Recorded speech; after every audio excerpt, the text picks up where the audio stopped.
I have not told her before. This is a surprise. And I wish that she will sing the smile in French and in English. And then after the song, we will start the Dharma talk. And after the Dharma talk, we will do the chanting in order to offer our thanks to our teachers for having helped us and protect us in this retreat. And the talk might be a little bit long. It's my desire to keep all the children with me, but it risks a little bit to be too long. So those who really want to stay with us, please stay, and others are invited to go with a few brothers and sisters and to practice outside, especially very small ones. Khi có chân không, are you ready?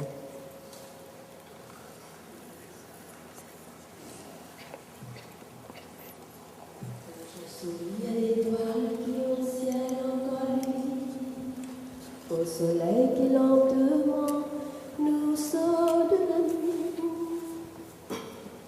à ce jour qui commence, à l'oiseau qui m'enchante, je souris au monde et le monde me sourit.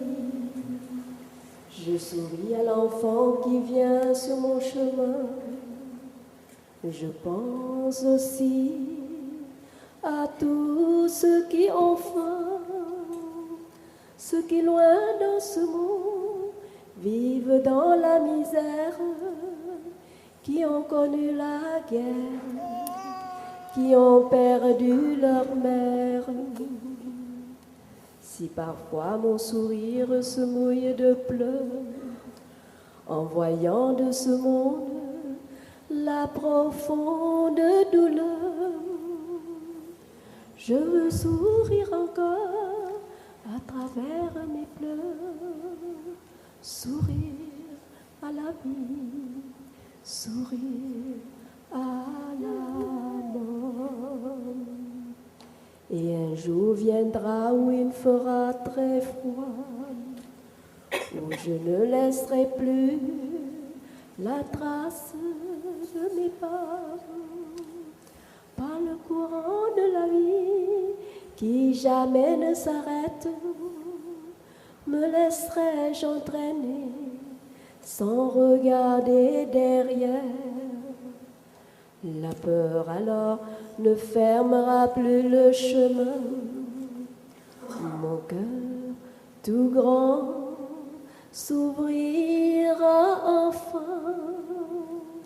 Je deviendrai alors le sourire de la terre, de la fleur, de l'oiseau, du vent et de la pluie. Et un jour peut-être, dans un tout petit enfant, je rouvrirai les yeux aux merveilles de la vie. Et un peu plus aimant, un peu plus souriant, je continuerai ce beau chemin. I smile.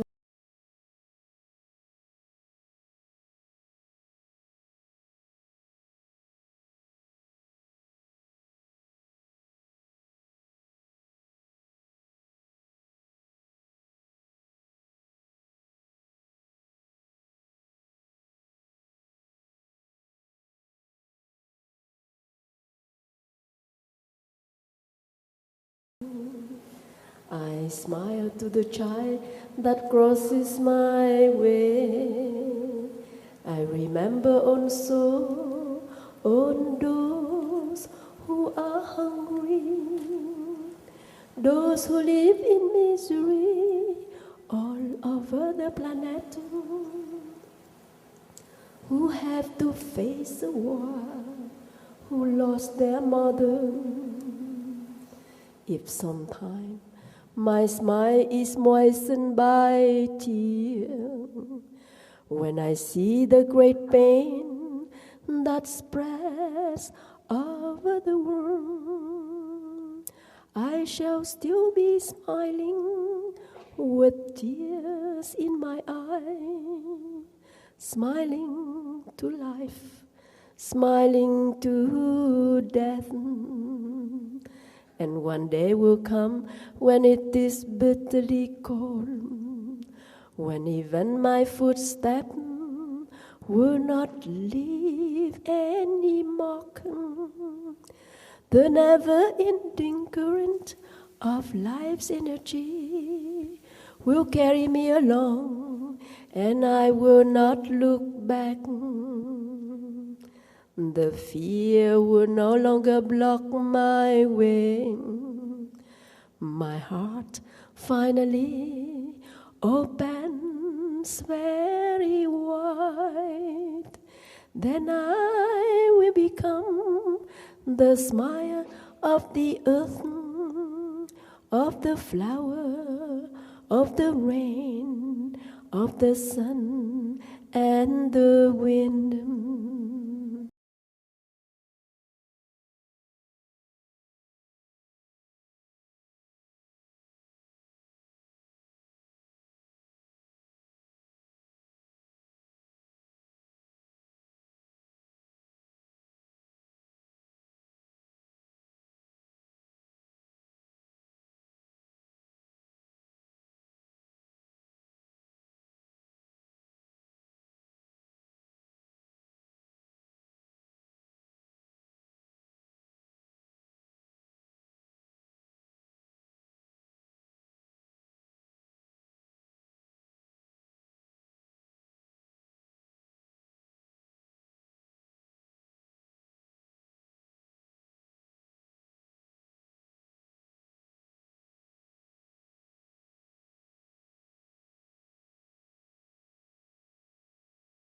I smile to the child that crosses my way.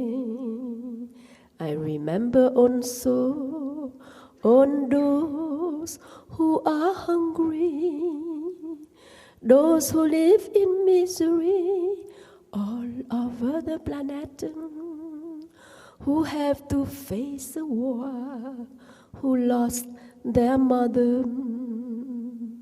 If sometimes my smile is moistened by tears, when I see the great pain that spreads over the world, I shall still be smiling with tears in my eyes, smiling to life, smiling to death.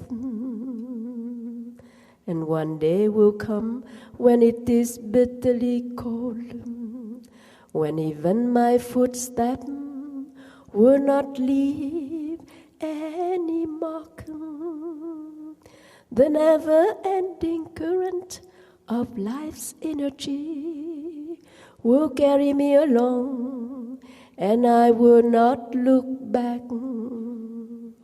The fear will no longer block my way. My heart finally opens very wide. Then I will become the smile of the earth, of the flower, of the rain, of the wind and the sun.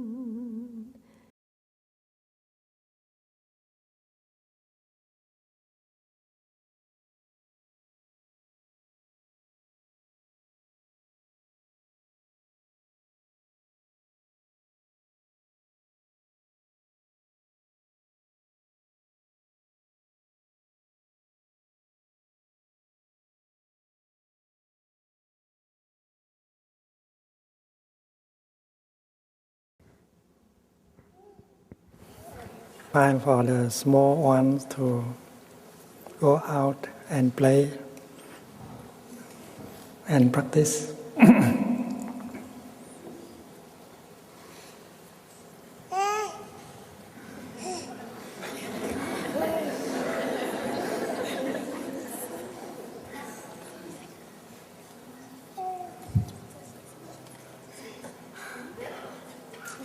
Brother Fabi, are you there? Please come and take the children.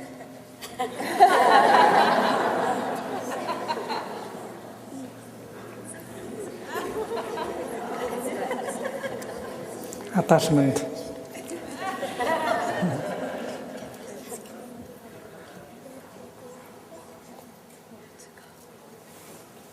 Follow Brother Fabi.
Good morning, dear Sangha. Today is August the 16th in the year 2005, and we are in Stonehill College on our last day of the retreat. The purpose of meditation is to touch reality and to understand our true nature.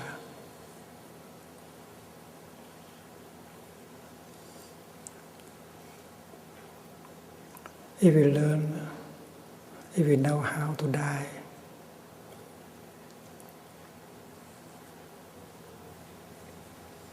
if we know how to die, and then we will know how to live. And birth and death are linked to each other. And without understanding about death, we cannot understand about life. And today, let us practice looking deeply together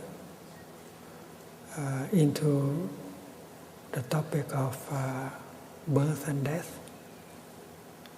And this is not really a talk, this is a session of collective practice. And please participate fully into the practice.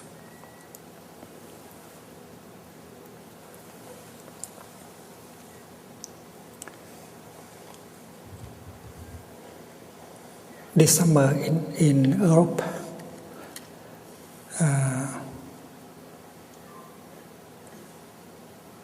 the Portuguese suffer very much because of fire. And the fire has destroyed so much.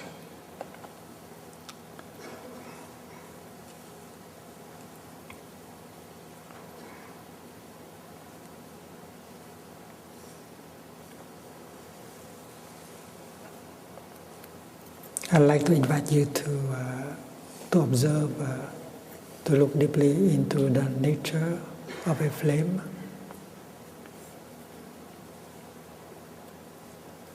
To understand the birth and death of a flame. If we are capable of understanding the birth, the coming into being of a flame, the death, the ending of a flame, we would be able to understand our true nature, to understand our birth and our death. This is a matchbox.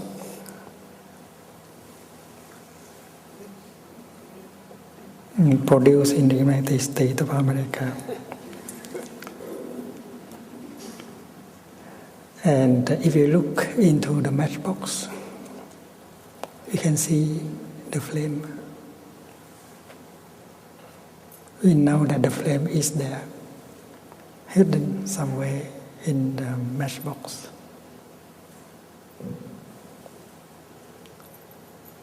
We cannot say that the flame is not there.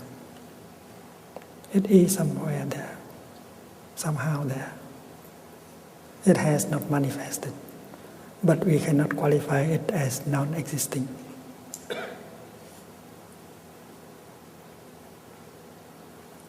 In the month of April, the farmers around Plum Village, they plowed the land and they planted the seed of sunflowers. And in the month of May, if you come to Plum Village, you don't see any sunflowers. But that is not true. The sunflowers are already there. And they need some more conditions in order to manifest. So the heat of June will help the sunflowers to manifest. And if you come to Plum Village in the month of July, you see that Plum Village is surrounded by sunflowers.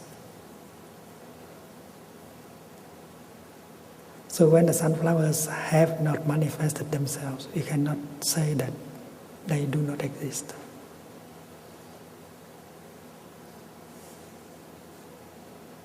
The same thing is true with the flame. You don't see the flame, but you cannot say that the flame is not there. It is hidden there. It needs one or two conditions in order, one or two more conditions in order to manifest. And that is true with everything.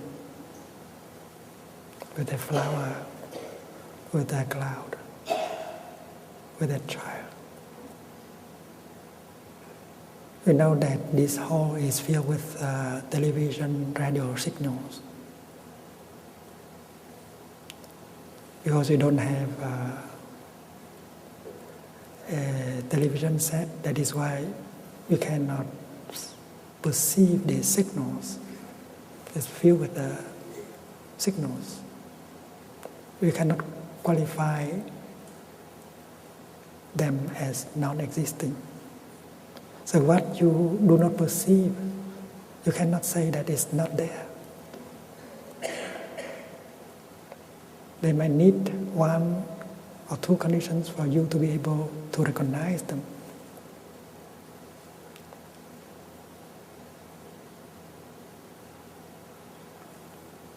When we look deeply, we can see that the flame is hidden somewhere in the box. And also outside of the box. Outside of the box, there is oxygen.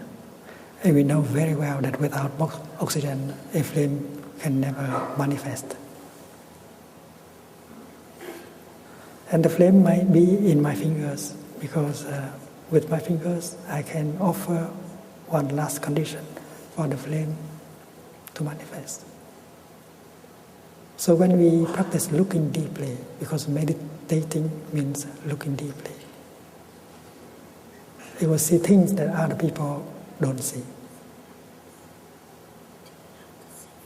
And you can already talk to the flame. You say, my dear little flame, I know you are there. I don't qualify you as non-existing, even before your manifestation. And you can hear the flame say, yes, you are right.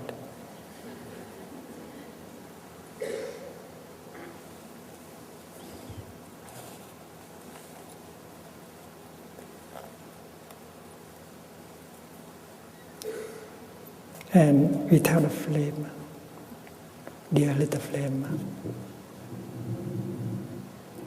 I will bring another condition for you to manifest.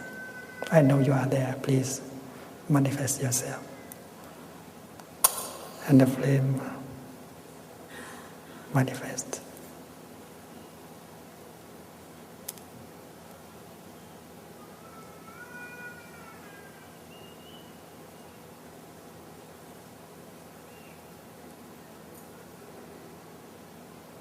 There is a perception of the flame.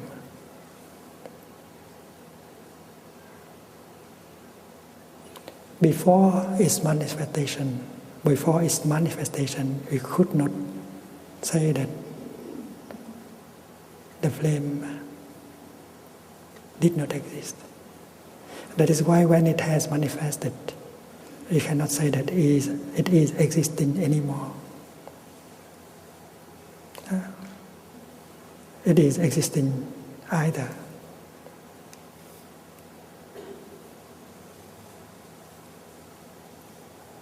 I want to repeat that sentence.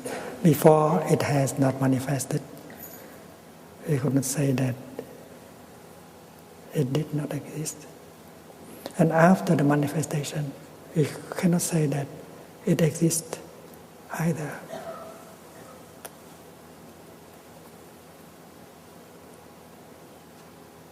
We are confused about the notion of to be and not to be. These are very deluding concepts.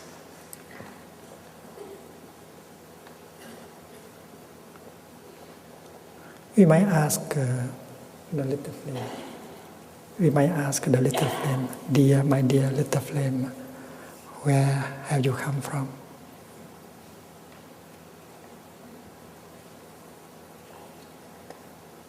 And where have you gone?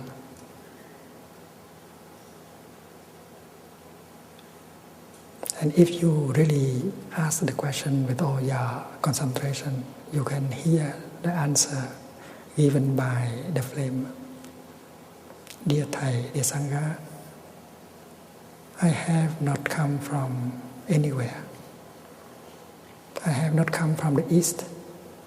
I have not come from the west, from the north, from the south. When conditions are sufficient, I manifest to you. And we know that the flame is right. It has not come from the east or the west, the north and the south. So the true nature of the flame is the nature of no coming. Can someone come up and write the word no coming on the board?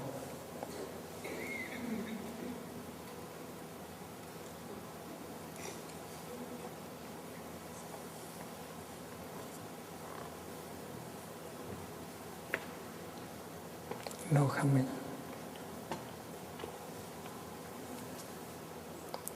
And we human beings, we are like the flame. Our nature is the nature of no coming.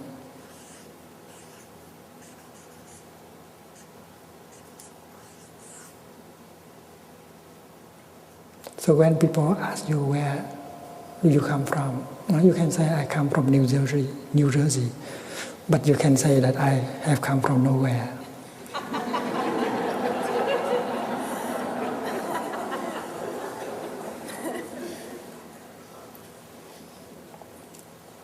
And you can touch the ultimate only when you offer the second.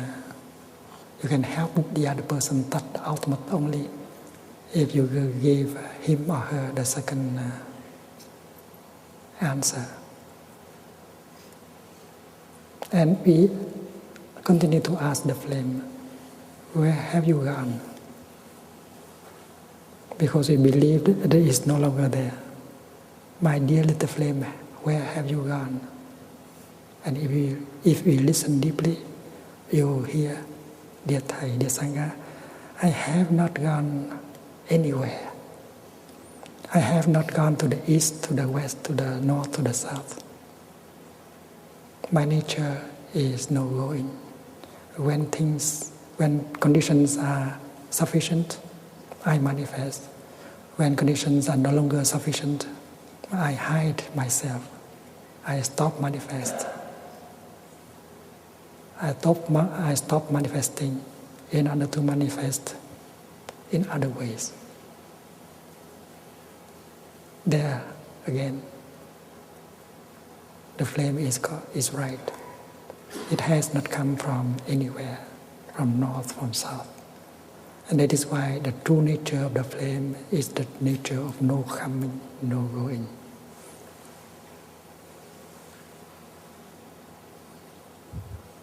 I think Brother Pháp has to stay here.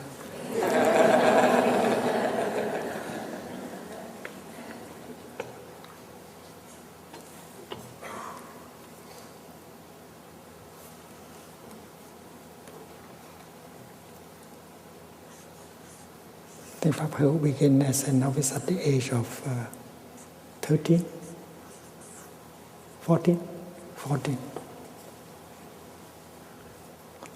He has been doing very well. Happy novice, happy monk.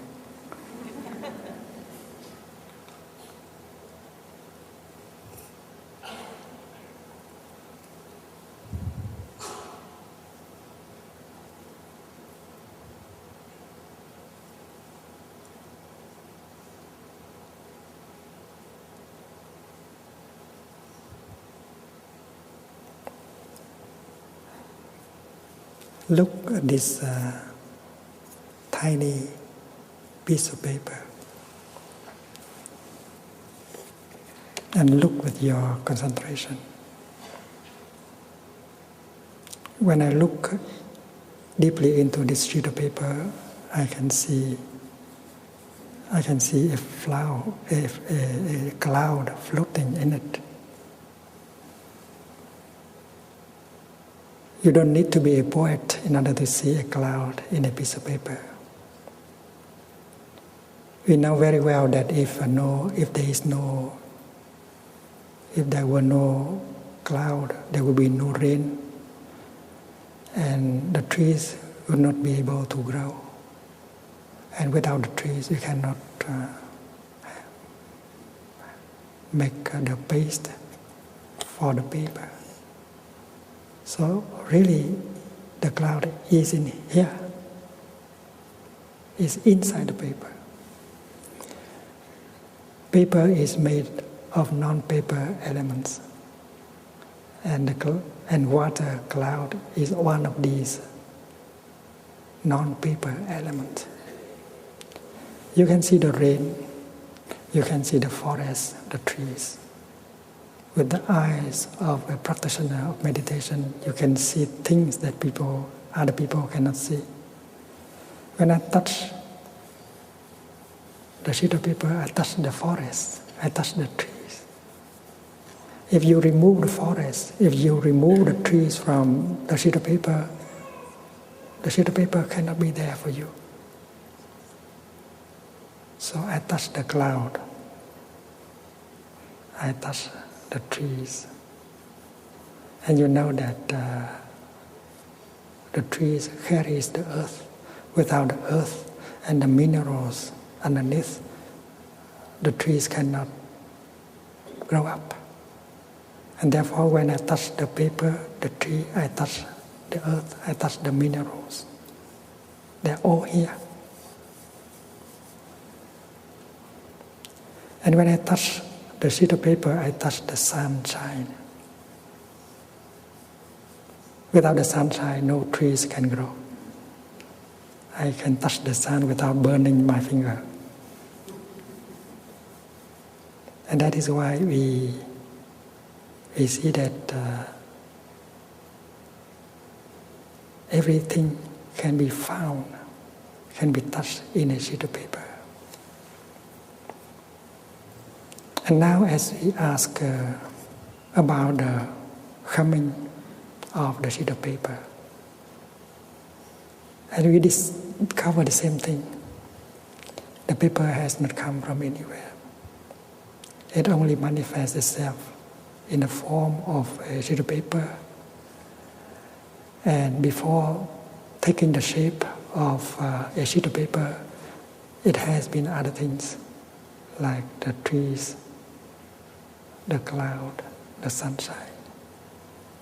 So this is only a continuation.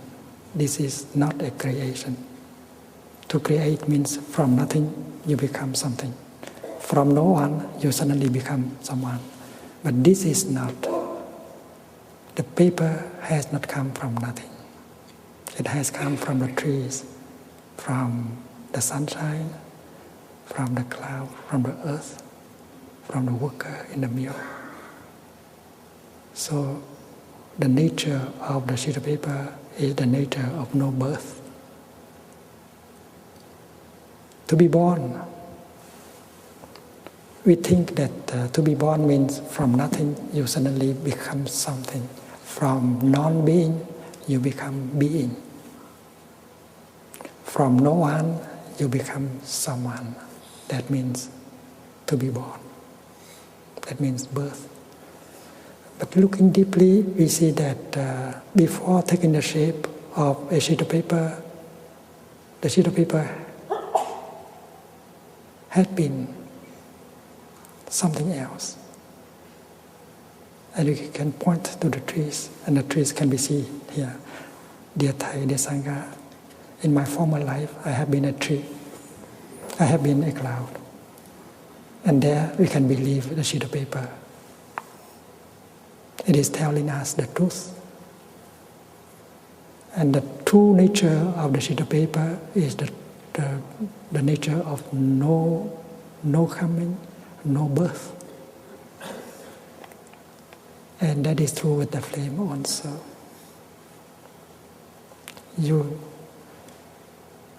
And if the sheet of paper has never been born, because the moment we believe to be the moment of birth is only a moment of continuation. It's like a cloud. When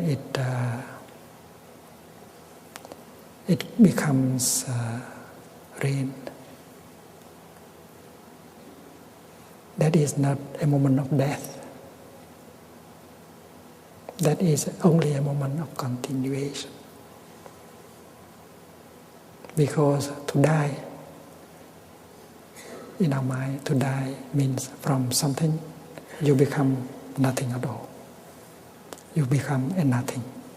From someone, you suddenly become no one. And it is impossible for a cloud to die. You cannot reduce a cloud to nothing. A cloud can only become the rain, the snow, the hail, the ice. But it is impossible for a cloud to die, to become nothing. So the true nature of a cloud is no death, no coming, no going, no birth, no death. The sheet of paper is like that too.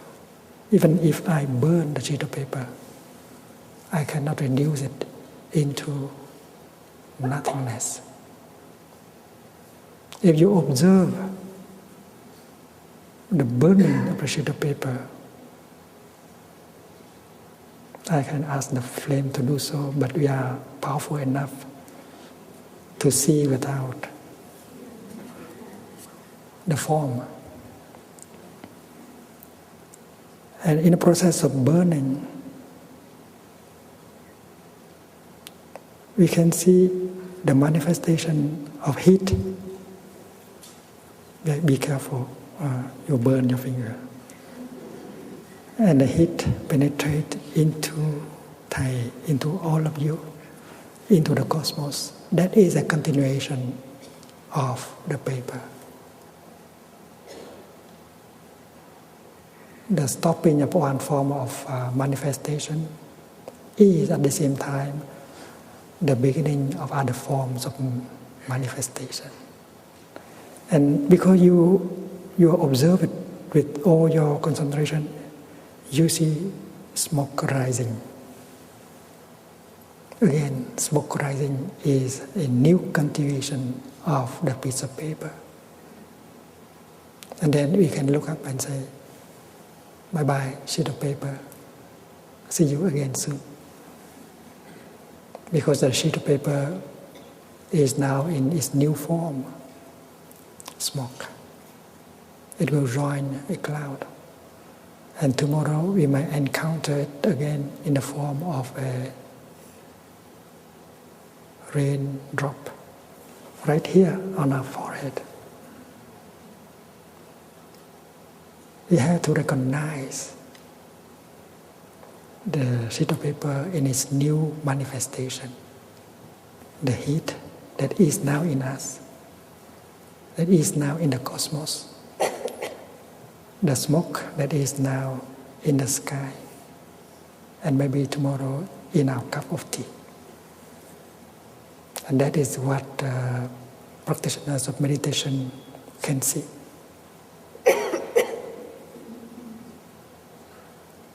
And then there's some ashes left.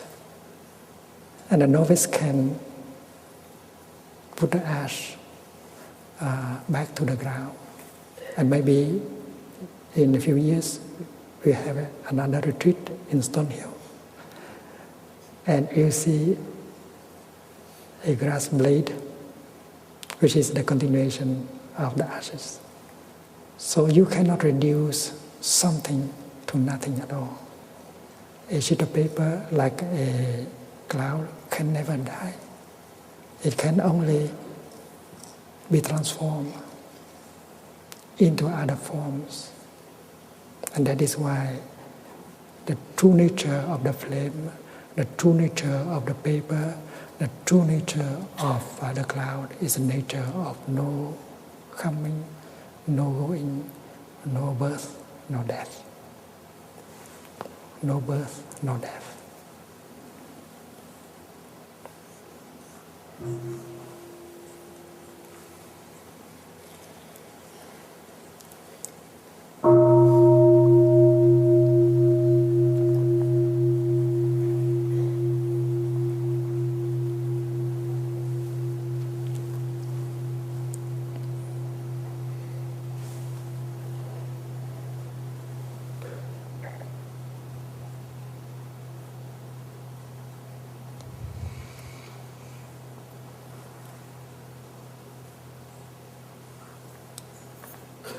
And modern science can help us to see it more clearly also.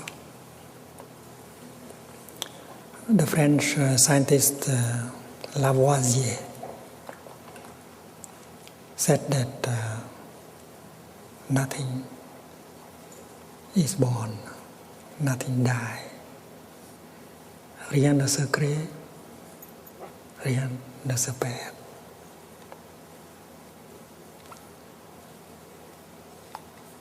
He was not a Buddhist, but he did practice looking deeply, and he found the same thing. There's no birth, no death. In this morning, we recited the Heart Sutra. There's no creation, no destruction, no birth and no death. And Lavoisier uses exactly the same terms. Rien ne se crée, rien ne se perd. Nothing is born, nothing dies. And that is the nature of a cloud, of a sheet of paper, of a flame. And it is also our true nature. Our nature is the nature of no birth and no death. Before the manifestation of something, you might tend to believe that something has not existed. We draw a line.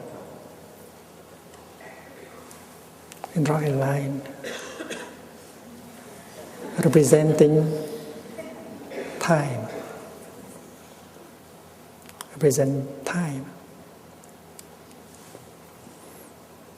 And the left, we take a spot and we consider it to be birth, B.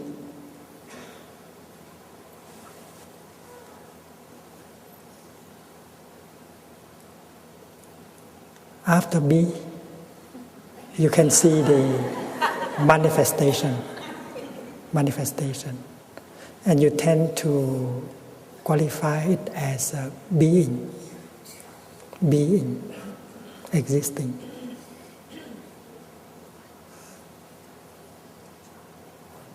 But before B, you tend to think that it is non-being, non-existing.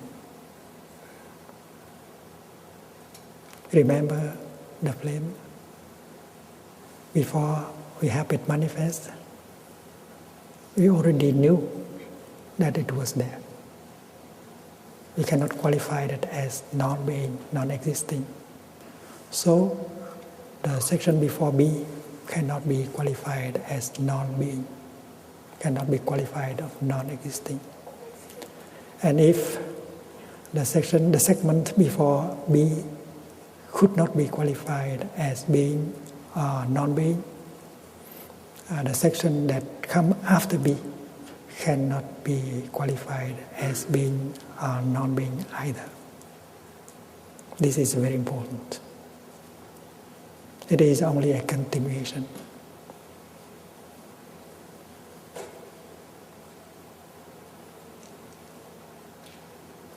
If you believe, like Paul Tillich, that God is the foundation of being, and how could you answer the question,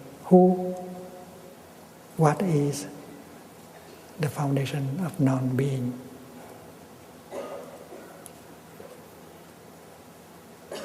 Because if we have the notion being, we have also the notion non-being. And being and non-being are creations of our mind. They cannot be applied to reality. The ultimate reality is free from the six notions that you have mentioned: coming, going, birth, death, being, and non-being.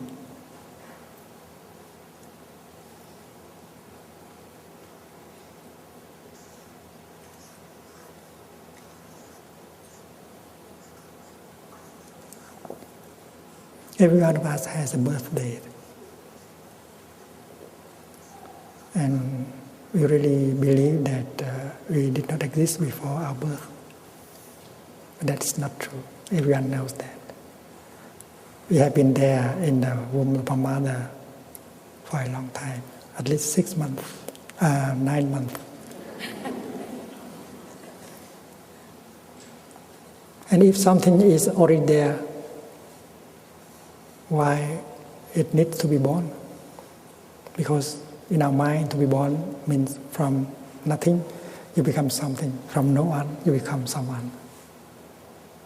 So we tend to believe that our birth is really the moment of conception, our conception in the womb of our mother. Anyway, it's closer to the truth than the date on our birth certificate, the moment of our conception. But it's not the truth yet, because before that moment, we had been already there. because it was not nothing. It was not known before we manifest as a fetus.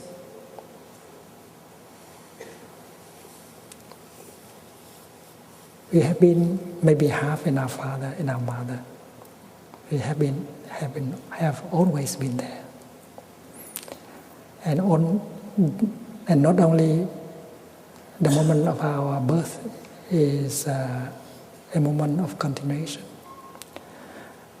but the moment of our conception is also a moment of continuation. We can qualify us before that as non-existing.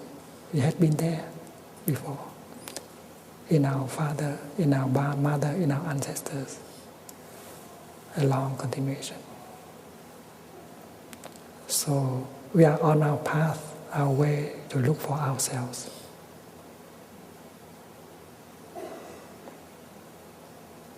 I want to see the true face of ourselves, the true nature, the true origin of ourselves. And if we look deeply, we find out that there is no beginning, there is no birth, there is no end, there is no death, there is no coming, there is no going.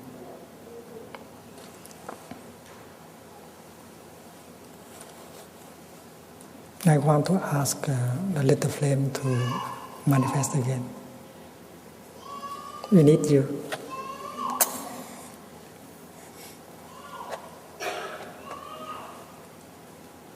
Dear little flame,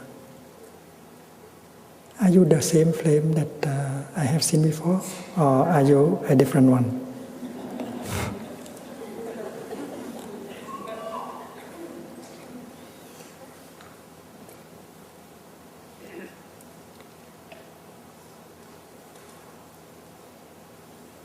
And then if you listen deeply, you can hear the flame, dear Thầy, dear Sangha.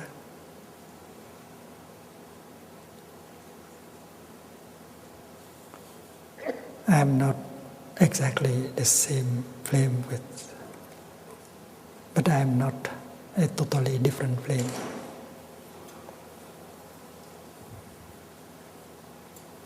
When you look at the son or the daughter, you can see the father in the son, the mother in the son, the father in the daughter, the mother in the daughter. Because the son is a continuation of the father and the mother, the daughter also a continuation of the father and the mother. Like a plant of corn is a continuation of the grain of corn that we have planted. Look deeply, we see that the plant, the seed of corn, the grain of corn has not died. In fact, it has become the plant of corn. And as we are practitioners of meditation, we don't need the form of the grain of corn to recognize it as being there. We just look at the corn, the plant of corn, and we can see the seed of corn. The plant of corn is the continuation of the seed of corn. They are neither the same nor a different entity. They inter-are. In the plant of corn, you see the grain of corn, and in the grain of corn, you see the plant of corn.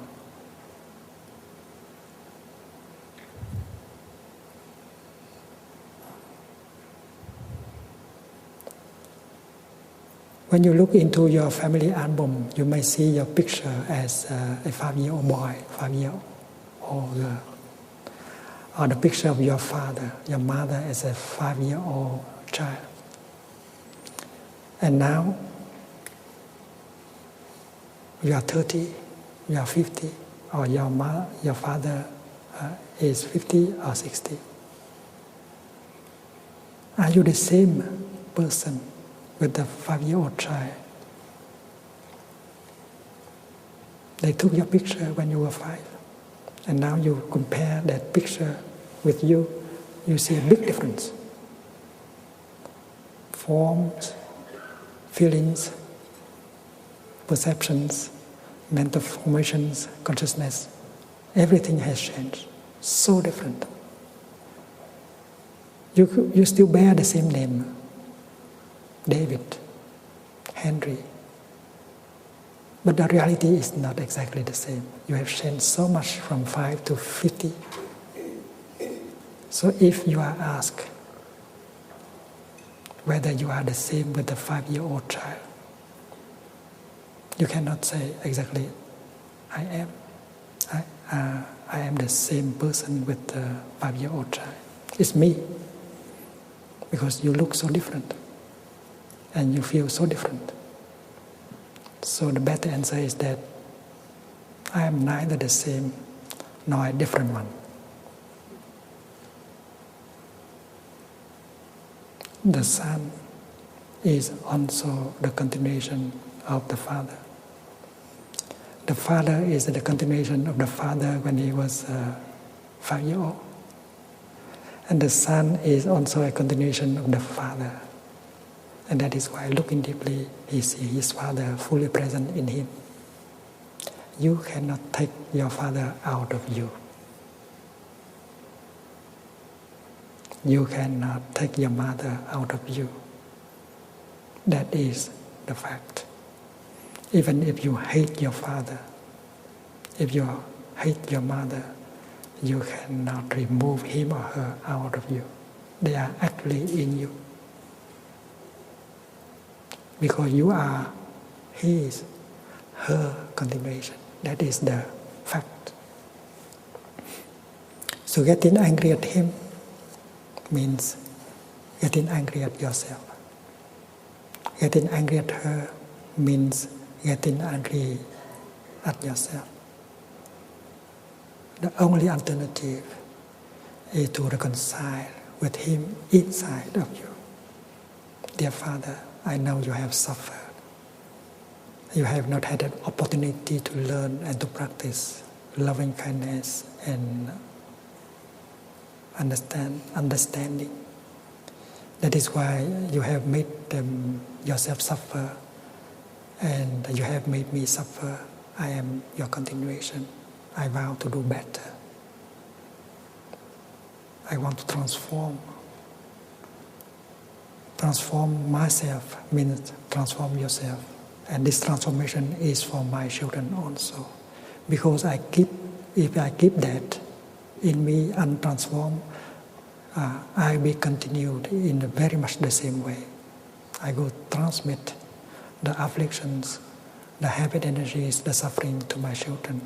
Therefore, I make up the aspiration to transform our afflictions. And when I transform my afflictions, I transform yours in me. I vow to do better because now I have conditions to do so. So when you talk to yourself like that, when you talk to your father like that, anger in you will vanish. Dear mother, I know that you have suffered a lot in the past. You did not know the way to handle the suffering. That is why you became a victim of your own suffering. And we also, your children, have become also victims of that suffering. But never mind, mother. Now I know how to work to transform that afflictions in me. And if I can transform that affliction in me, you are transformed in me. And we will not transmit that again to our children and grandchildren. And if you can talk to your mother in me like that, your anger for your mother will vanish. That is emancipation. That is freedom by insight. In the Buddhist tradition, we do not speak about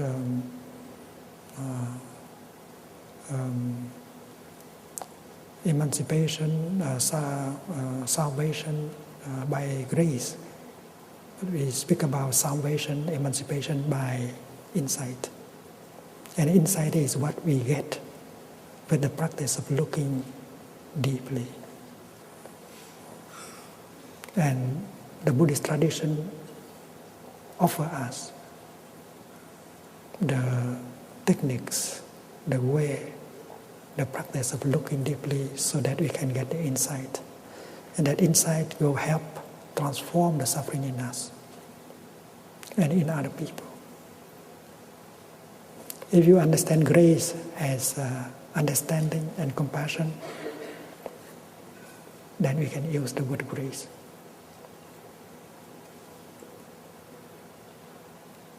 Salvation, transformation, freedom,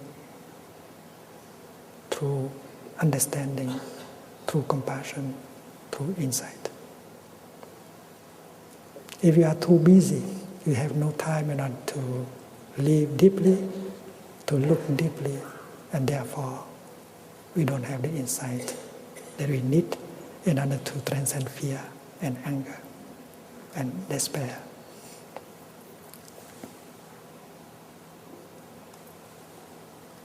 The other day I told you the story of a couple in Germany. They got married during the retreat, and the next day they were come up and they were asked to come up and play something to express their insight. And the new husband looked anxiously at his bride and asked the question, "Darling, are you the same person I married yesterday?"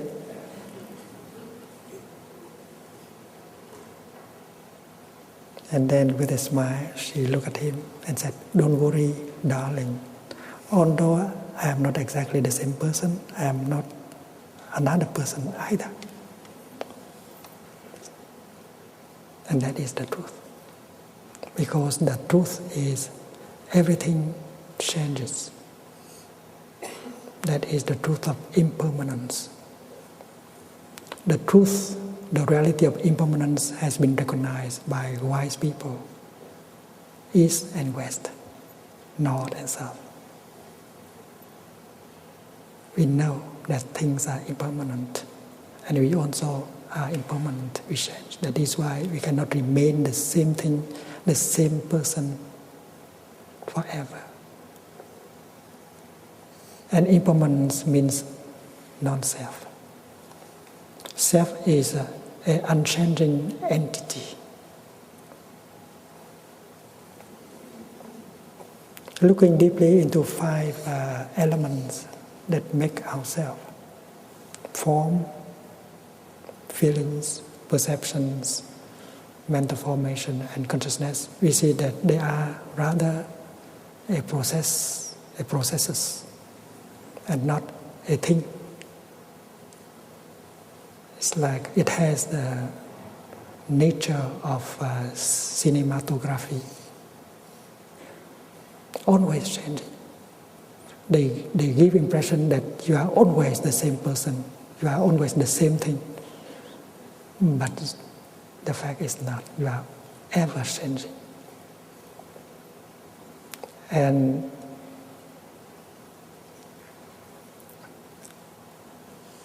the idea of a permanent self, immortal soul, is an illusion given by the fact of continuation. It's like during the night, you hold a torch and you draw a circle, and you continue to do it quickly. And standing from far away, they see a circle of fire. But there is no circle of fire at all. There is a continuation of dots that give the impression of a fire circle.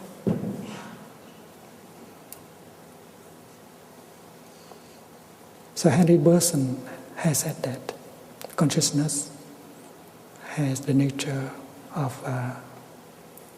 has a cinematographic nature. Because you take a picture, and you take another picture, and you take another picture, and if you allow the pictures to continue, you have the impression that it's someone that is doing something. And there is an enduring entity, unchanging entity you may call soul or self. But if you accept the fact that everything is impermanent, you have to accept also there is no permanent entity that you may call soul as self. And that is why life is possible. If the soul is impermanent, if the self remains the same thing, it would be impossible for transformation and healing.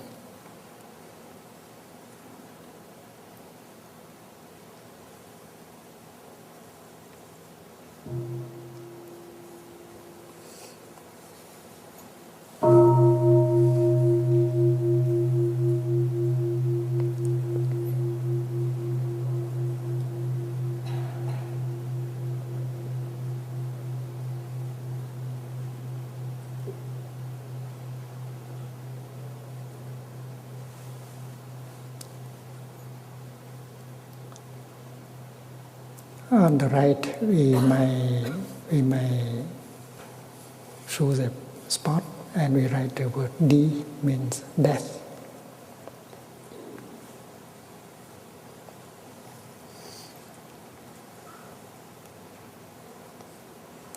And many of us believe that after D, there will be nothing.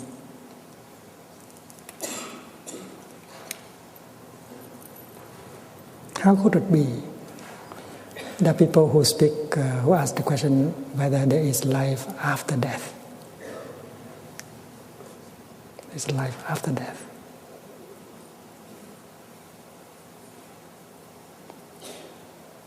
It would be better to say that life after life.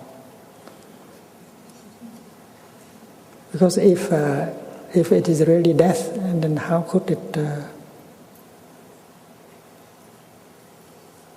be any life after? That's not really death. That is also a moment of continuation. Continuation in other forms. When we burn a sheet of paper, that is not the death of the paper. This is a moment of continuation. The paper will be born in smoke, in heat, in ash, to continue. So looking deeply, we can see that the moment death is an idea. And if you can see that death is an idea, you don't have to suffer. When you contemplate the sky, you might fall in love with a certain cloud. The clouds are impermanent, you know that. Our beloved one is also impermanent. There is a moment when the cloud has to be transformed into rain. And when the cloud is no longer in the form of a cloud, we believe that the cloud is dead, it's no longer there. That is why we have a lot of grief, of despair. But the cloud is still there in its new form. It's calling to you, darling, darling, I'm here. Don't you see me? And then you need to have the eyes of a practitioner of meditation in order to recognize your beloved cloud in the rain. And you're free from grief, from despair. Your beloved one is always there, in you, around you. You need to have the eye of wisdom in order to recognize him or her in her new continuation.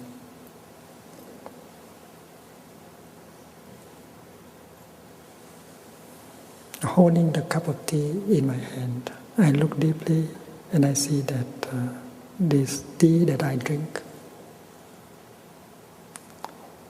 has been rain, has been cloud.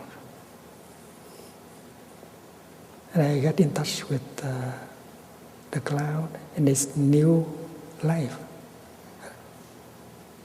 And when I drink the tea,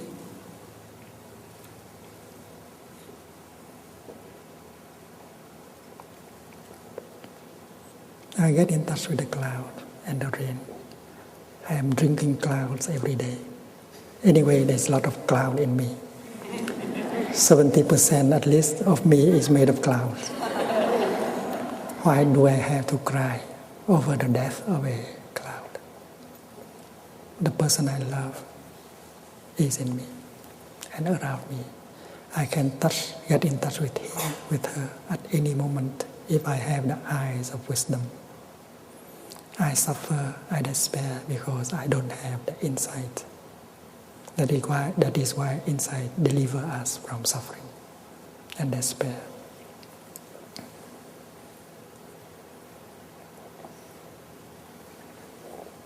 If one day you hear through your email or your telephone that Thầy has died, don't believe it. My nature is the nature of no death. If you look harder, you see me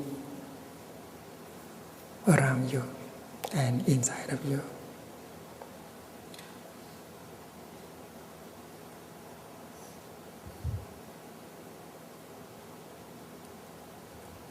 Don't believe in fax, telephone, email.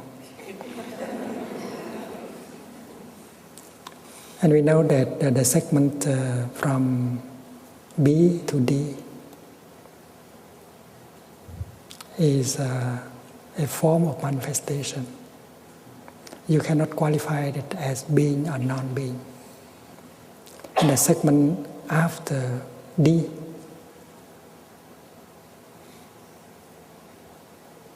is the manifestation of the same thing in different forms. You cannot say that. You cannot qualify them as non-being, of non-existing. And the notion of being and non-being should be transcended. The notion of birth and death also.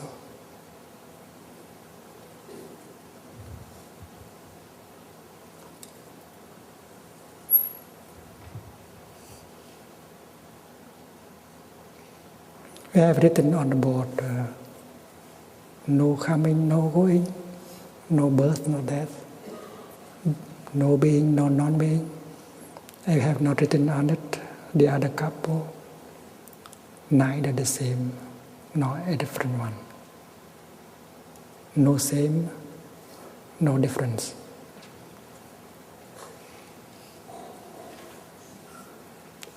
You are the son, you are the daughter, you are the father, you are the mother. Look at yourself, look at your children, and touch the nature of neither the same nor a difference. And that insight will restore communication, love, harmony, and dissipate all fear, all anger. This morning, when we bow, when we touch the earth in gratitude to our parents, we said, "Dear parents, we want to continue you in beauty. We vow to do better." And parents always want their children to do better. I always want my disciples, my spiritual children to do better than me.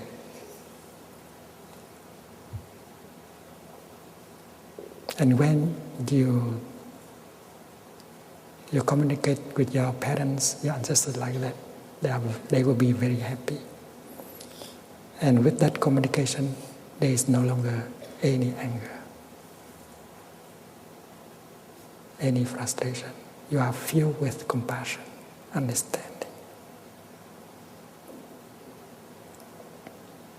The purpose of our life is not to get a lot of money or fame, because many people who suffer deeply, even if they have a lot of power, a lot of fame, But those of us who have plenty of understanding and compassion, we are very happy. And that is the success, the biggest success of our life, because we have plenty in order to offer. Plenty of what? Plenty of understanding, plenty of love. And that is the most important, a real success of our life. Cultivating understanding and love, and not money and power.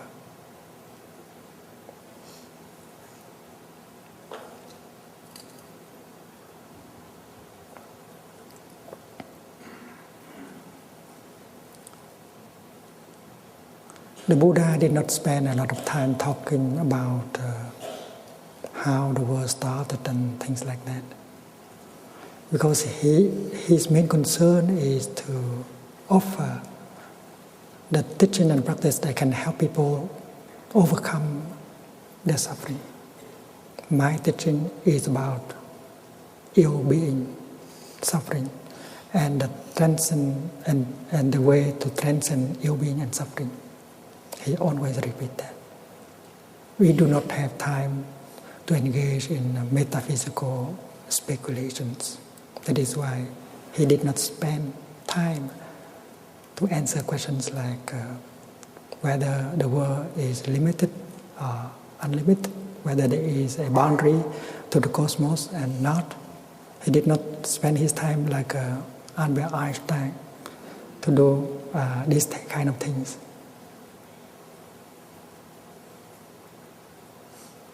But through his teaching, we can detect the fact that he has a lot of wisdom, a lot of insight about the nature of life, of reality, of the human being. And he spoke of the ultimate like this. There is something that is beyond beginning, ending, up and down, being and non-being. If that is not there, there will be no escape for beginning, ending, up, down, being and non-being. He said something like that in Udana, and we refer to it as Nirvana. Nirvana is the ultimate.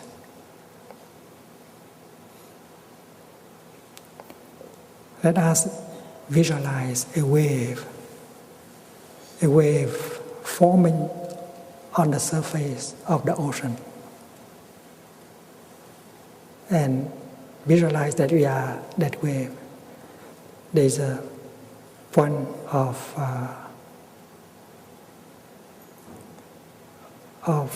beginning. We start rising, and we will start falling. That is the description of a wave.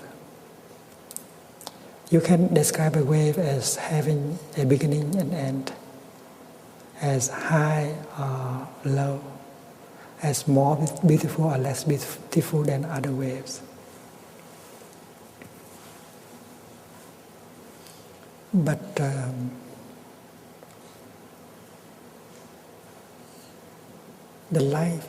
the wave, there is a possibility that the wave can live her life as a wave, and at the same time live her life as water.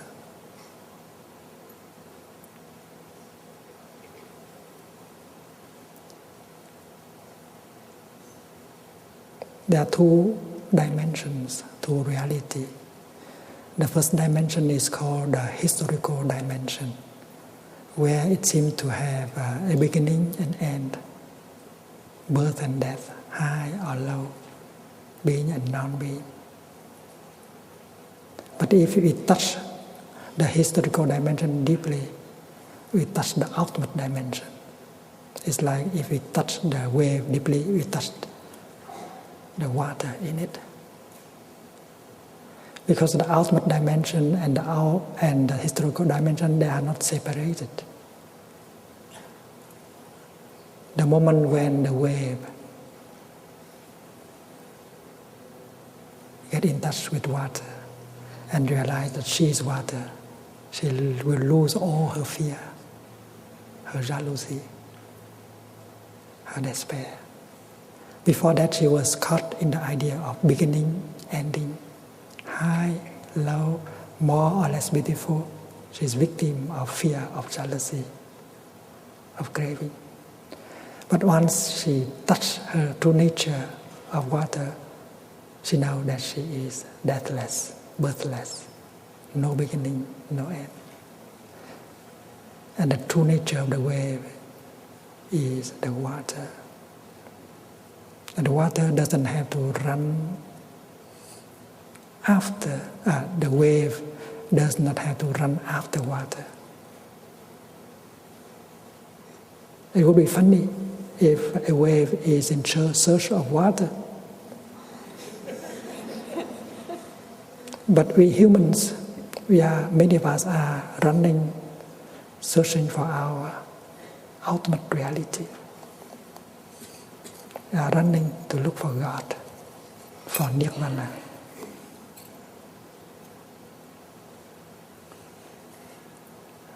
From the beginning, or from the non-beginning, the wave has been water.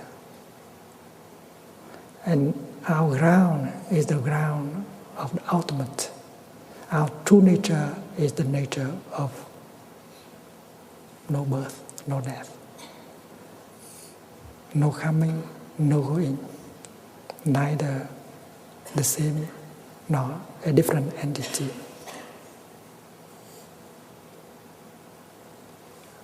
No being, no non-being.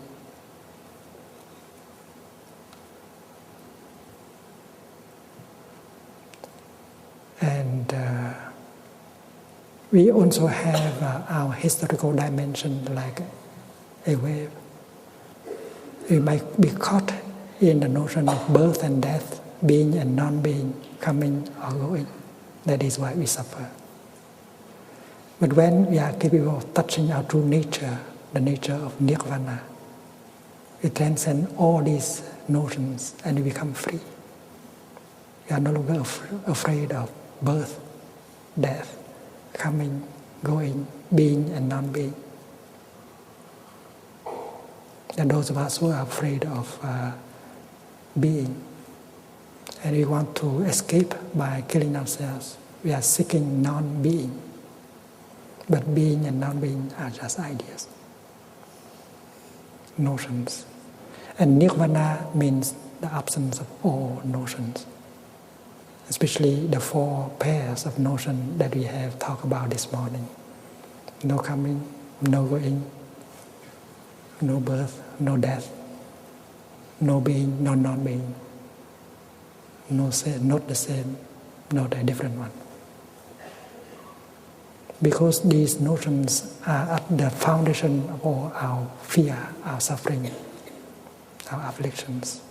And that is why Nirvana can be defined as the absence of notions and the absence of afflictions born from these notions. And the ultimate aim of meditation is to touch our nature and to transcend all fear. Of course, when we come to the practice center,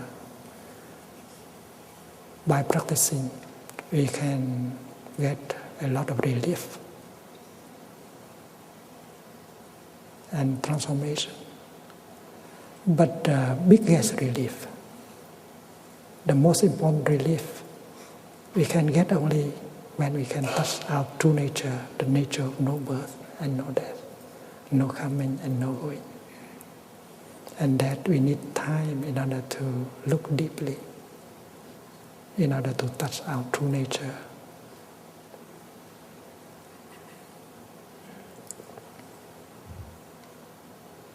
That is why Nirvana is not something we run after. Nirvana is the ground of our manifestation. And Nirvana is free from the notion of being and not being. If we speak about God, we speak about the ultimate, and we can say nothing about the ultimate. If we say that God is the ground of being, and then we get stuck, because if God is the ground of being, who will be the ground of non-being? Because if we entertain the notion of being, we have to respect and recognize that there is the other notion, the notion of non-being. But for Nirvana, Nirvana is not the ground of being. It's not the ground of non-being either, because these two notions are just mental constructions. And we suffer because of our mental constructions. Please look and realize that.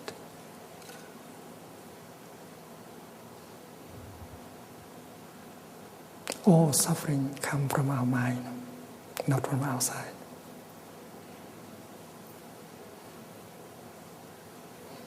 The foundation of our suffering is our mind.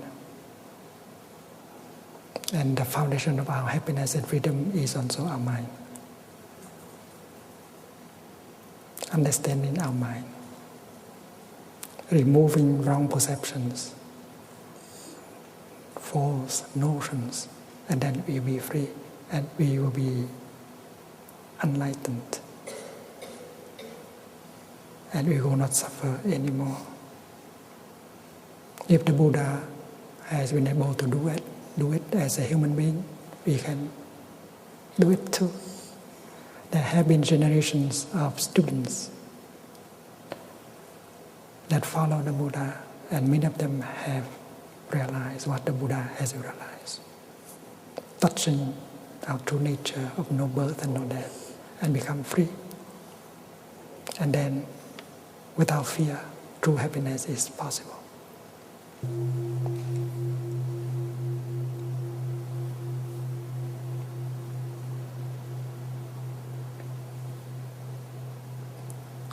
When you come to a practice center, when you come to a teacher, a sangha, of course you have the opportunity to get relief from your suffering.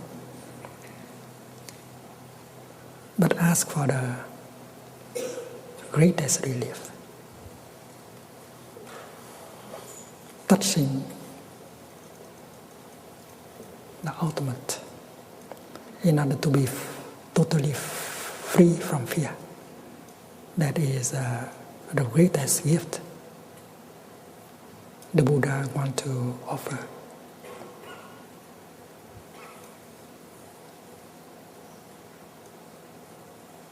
The Buddha had many monastic disciples and lay disciples who love him dearly.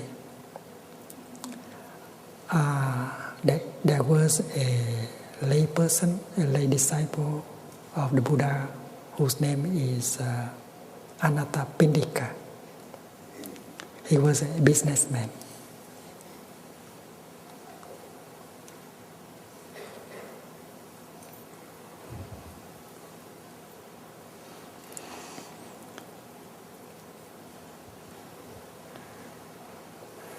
He has a very good heart. He devoted his time, energy, and material resources in order to support the poor.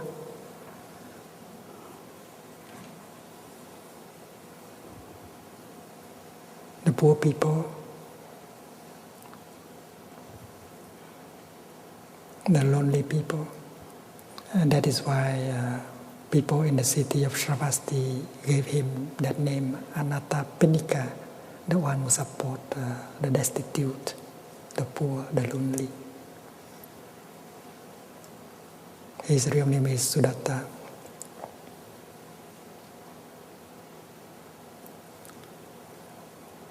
The moment that young businessman met the Buddha,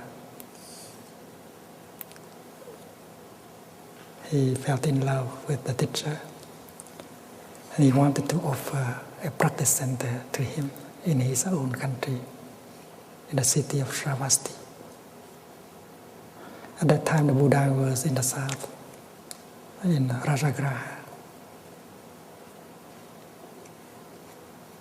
in the country of Magadha. That was only a few years after enlightenment, and the Sangha was still small. Small, but more than 1,000 monks. And the Buddha accepted his invitation to come to Shravasti to offer the teaching.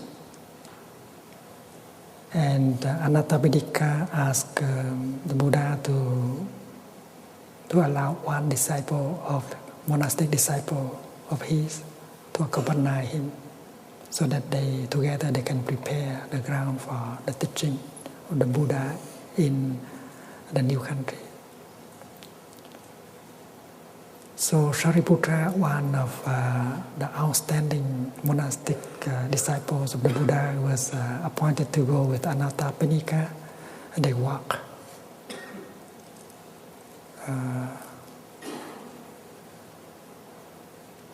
many days in order to go back to Shravasti. And Anathapindika found a very beautiful park, and he wanted to offer to the Buddha as a practice center. He bought it from a prince.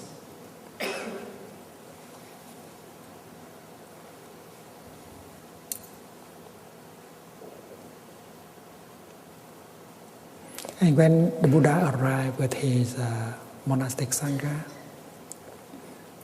he supported the Buddha and the Sangha to organize retreats, Dharma talks, and so on. And the king of Shravasti came also to listen to the Dharma talks. And a few months later, the king became one of the closest friends of the Buddha. They are of the same age. They are very close to each other.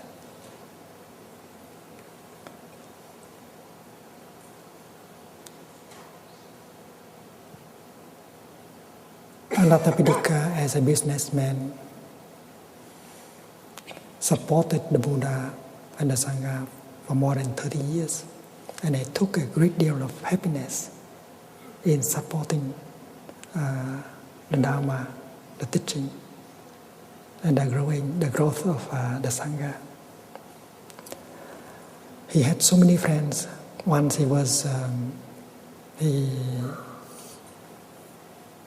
suffered a bankruptcy, but he did not really suffer because he had so many friends that came to him and helped him to restart the business. So many friends.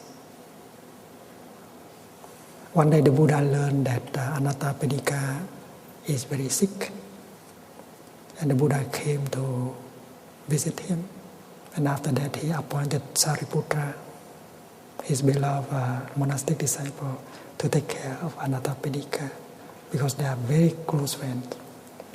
One monastic and one lay person, very close to each other.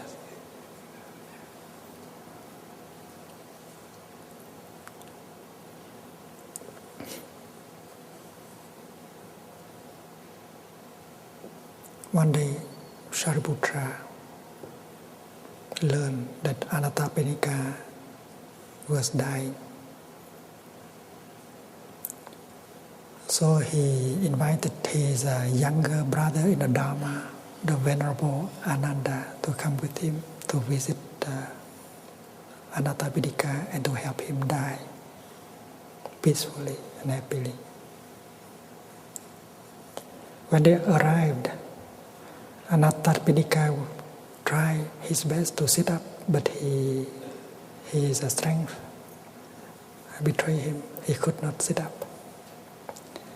Shariputra said, "Dear friend, stay on your bed. We will bring 2 chairs. We sit very close to you." And then after the 2 monks have seated, Shariputra asked this question, "My dear friend, how do you feel in your body? is the pain in your body increasing? It has begun to decrease. And Anathapindika said, dear Venerables, it does not seem that the pain in my body is decreasing. It is increasing all the time. I suffer very much. And when Shariputra heard that, he decided to offer a guided meditation in order to bring the level of pain down. And that is the practice of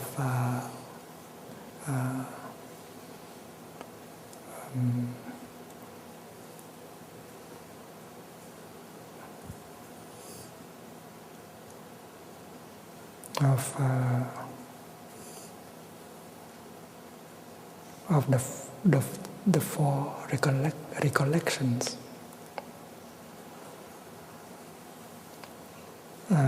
Let your mind dwell on four subjects. The Buddha is a subject, the Dharma is a subject, the Sangha is a subject, and the mindfulness training is a subject. Shariputra is one of the most intelligent disciples. He knew exactly what Anathapindika needs. If he can bring the mind of Anathapindika focus on the Buddha, the Dharma, and the Sangha, well, his pain, the pain in his body will decrease. Because he knew him so well. He had taken a lot of pleasure serving the Buddha, the Dharma, and the Sangha. Every time we think the Buddha, he feels happy. Every time we think of the Sangha, he feels happy. And he is a family that practice with the Buddha. There was one time his boy did not want to come with him to the Dharma talk. So that day he pretended that he is sick. And he asked his son to go to listen to the Dharma talk and come back to tell him. And he said, my son, just remember one sentence, that is enough. I give you 1,000 rupees. Because the boy want to spend money buying something. And the boy thought that it's a good deal. And he went. And he spent most of the time playing outside. But he managed to listen a little bit and he memorized one sentence. Next time, he came in the beginning and he was attracted by the Dharma talk and he got transformation while listening to the Dharma talk. And when he came home, he was ashamed to receive the money. He said, Daddy, I didn't go to the Dharma talk for money. Give your money. So from that time on, the young man continued to come to the Dharma talks. And that is what we call skillful means.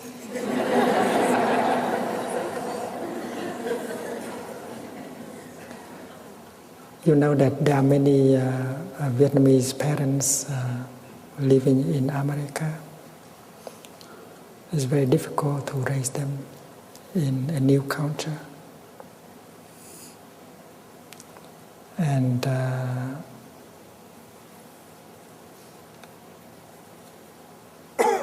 they believe that if they succeed in sending them to Plum Village, well, we will fix the children for them. They believe like that. They believe Plum Village is kind of machine. They put the child on this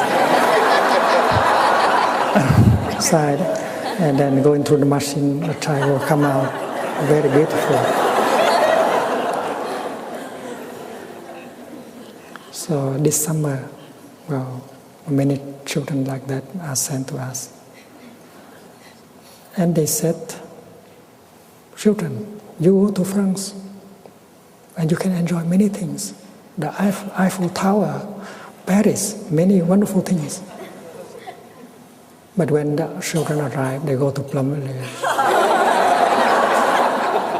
There's no television, no electronic game, no McDonald's, hamburgers and things like that. They suffer.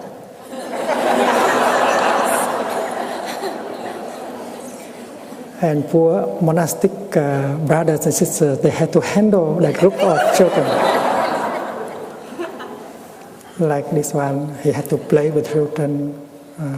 He speak English, so he know how is life in Canada, in America. So after a few weeks, the children got used to the way of life in Plum Village. And they survived without television and other things.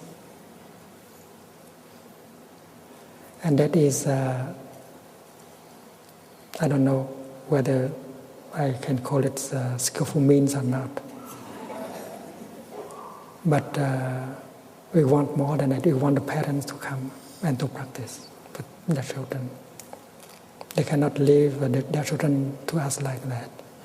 Because if parents don't practice, and then the relief, the improvement of children will not last very long. Things interact. If parents don't change, the children cannot retain their practice and their joy. I would not call it skillful means.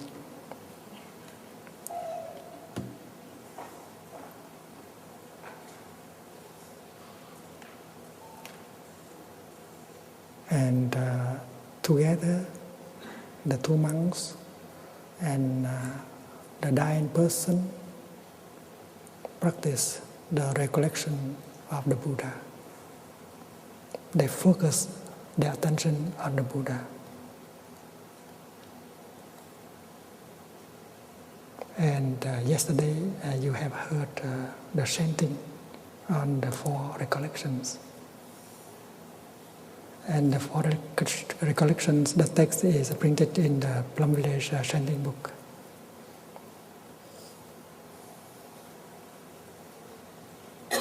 And after focusing their mind on the Buddha, they focus their mind on the Dharma, on the Sangha, on the mindfulness trainings. And after that, Anathapindika felt much better. And he was able to smile.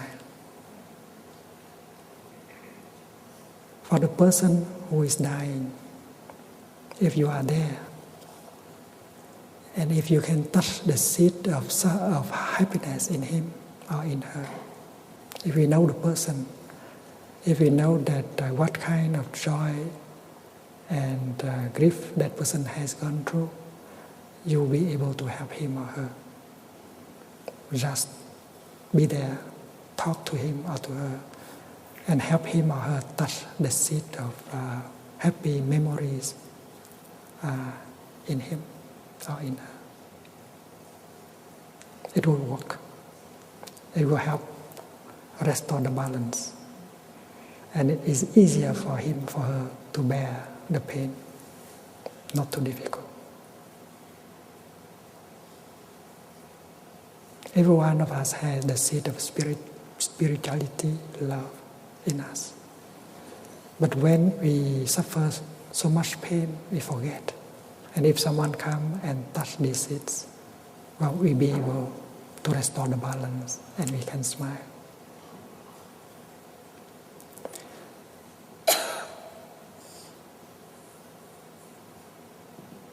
Sister Chân Không, who just sang the song to you this morning,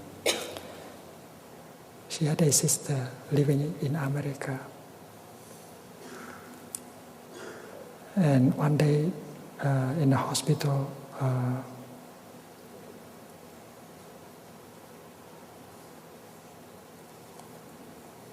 the doctors have tried everything in order to help her to be quiet because she was in a coma.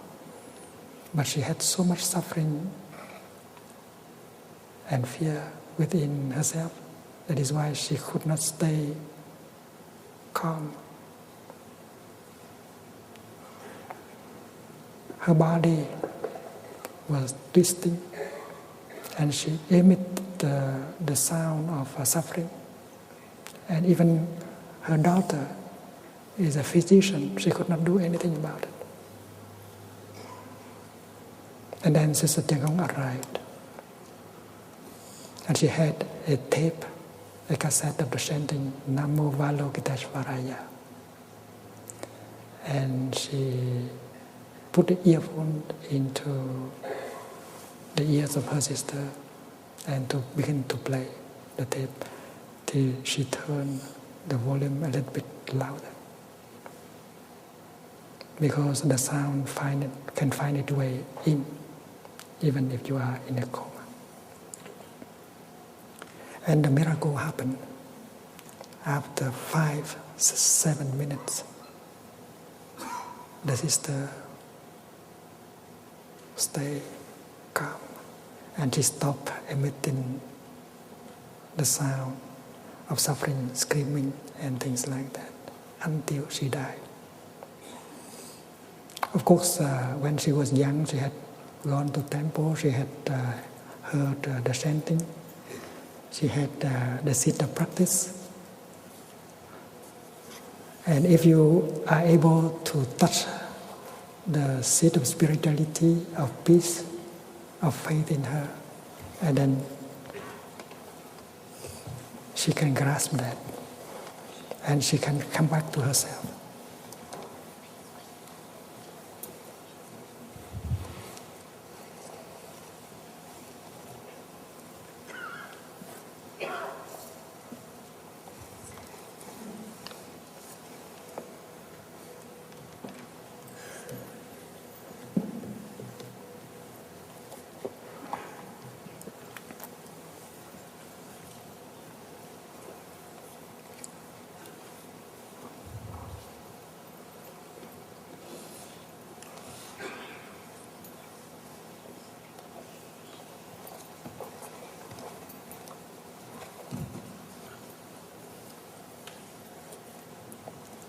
There is a student in Bordeaux who learned that her mother was dying in Washington, D.C.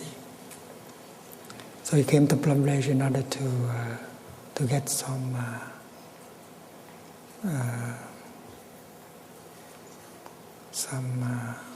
recommendations as what he can do. And Sister Thien Hanh told him that if his mother is already in a coma, he can still sit there and talk to her. There is a way to communicate with her. Just sit there and talk to her like as if she is awake, and only talk about the happy memories between him and her. Because the doctors have done their best, but could not bring her back to being awake. And this time, the miracle happened again. After 40 minutes of talking to his mother woke up. And the doctors and nurses are very surprised. So if the other person is already in a coma, you can still do something. You can massage his feet, talk to her, talk to him. And there is a way, there is communication.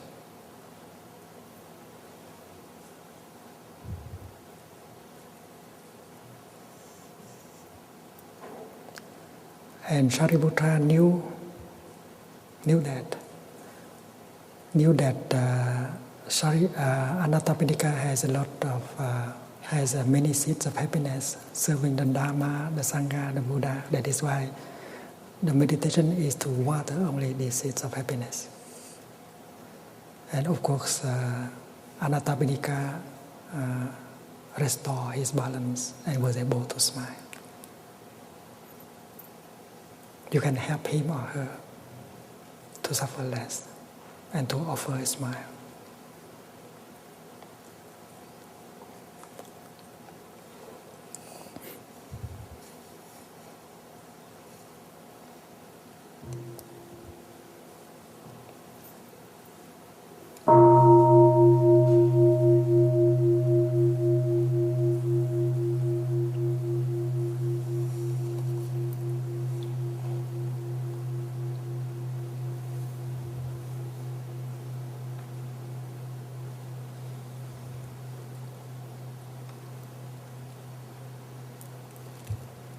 And after Sariputta has seen that, he said, "Dear friend, let us continue with our guided meditation.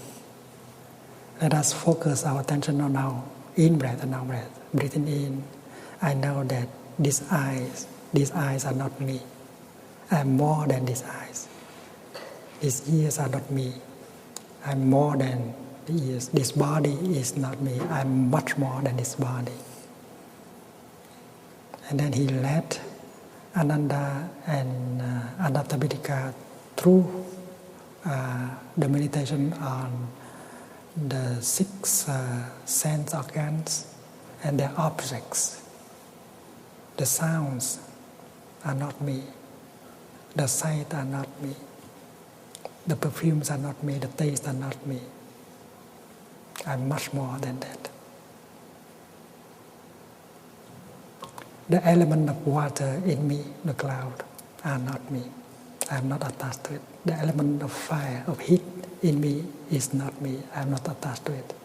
The element of earth in me is not me. I am not caught in it. The element of air is in me is not me. I am not caught in it. The 4 elements, air, water, earth, and fire. And that kind of meditation is to help the person not to identify him or her with the body.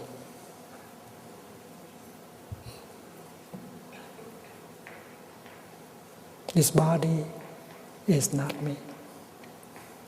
The coming into the disintegration of this body does not affect me. The body manifests when conditions are sufficient. The body stops its manifestation when the conditions are no longer sufficient. Before the manifestation of the body, you cannot say the body it did not exist. After the disintegration of the body, you cannot say that the body does not exist. And this meditation is about to overcome the notion of birth and death, being and non-being. And after that, the Venerable Ananda saw the tears began to stream out of Anattapindika's eyes. He was very surprised. He said, "My dear friend, why do you cry? Do you still regret anything?" Ananda is younger than Sariputta. Anattapindika said, "Dear Venerable Ananda, I don't regret anything. In that case, maybe you don't practice successfully." "No, Venerable Ananda, I practice very, very successfully." "But why do you cry then?" "I cry because I am so moved. I have served the Buddha, the Dharma, and the Sangha more than 30 years, but I have never received and put into practice such a wonderful teaching that I received today from the Venerable Sariputta. It's wonderful, it's wonderful." And Anatta, still a little bit naive, said, "Dear friend, you don't know, but this kind of teaching, we monastic, we receive almost every day. Teaching on no birth, no death, no being, no non-being, etc. And then Anattapindika look at the two venerables and say, "Dear Venerable Ananda, please go home and tell the Lord that we lay people, many of us are too busy, not capable of receiving this teaching and put it into practice. But among us, there are those who are not too busy, who are capable of receiving the teaching and put into the practice. Please tell, this is my last request to the Lord." In fact, that is his last request. The Venerable Ananda promised that he will go back and tell the Buddha that. And after that, Anattapindika passed away very peacefully and happily. This story has been recorded in the Pali Canon, and the Chinese Canon, the Sanskrit Canon. And I have translated it. And if you want to read again, please find the book, the Plum Village Tradition books, the teaching given to the dying person. And with the practice of looking deeply, you get the insight of no birth and no death. And that is the best that you can offer when you sit close to a person who is dying. You can inspire him or her with non-fear. And you can help him or her die peacefully. In the beginning, I said that if we don't know how to die, and then we don't know how to live. But looking deeply, we see that birth and death, life and death, they inter-are. Without one, the other cannot be. And if we can transcend the notion of birth and death, living and dying, and then we get the freedom, the real freedom.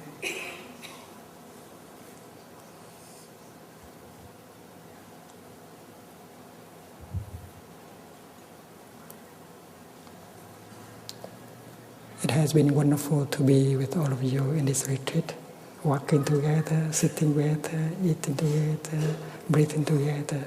Especially there are many children with us. We have allowed the time to water the wonderful seeds in us, the seed of understanding, the seed of love, the seed of compassion and forgiveness. We feel better now, and we vow to continue the practice. We will try our best to set up a Sangha where we are so that we can nourish and maintain our practice.